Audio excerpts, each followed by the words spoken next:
मुफ्ती तुफैल राजी साहब के दिलचस्प और इस्लाही बयानात सुनने के लिए चैनल को सब्सक्राइब करें, बेल आइकन को दबाएं, वीडियो को लाइक और शेयर करें। जज़ाकल्लाह। अस्सलाम वालेकुम वरहमतुल्लाहि वबरकातुहू। मुअज़्ज़ज़ सामईन, د रोजे په حالت کې چې یو سړی داسې دی چې هغه وجړل او د دې جړه په وجه باندې د اوښکې وبې دي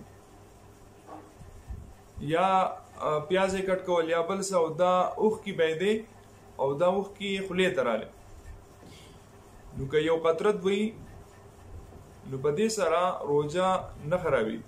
خو که چیرې دا اوښکې ډېرې شوې او د دې نمکیت دا محسوس شو او دا اوښکې تیرې کړې نو د ده روژه فاسده شوه.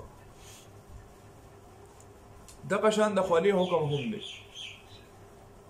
خوله راله په انسان باندې او دی هغه خوله په ژبه باندې سټي یا چې کوم دی د ده ژبې ته دننه ځي او دی تیری، نو په دې سره روژه فاسدېږي. حقه خبره ده که قطرت وي نو خیر دی، معاف ده، لیکن که چیرې دا سیوا شو او نمکیت حلق کې محسوسیږي او دی تیری، نو دې سره روژه خرابېږي. الله تعالی د عمل کولو توفیق راکړي.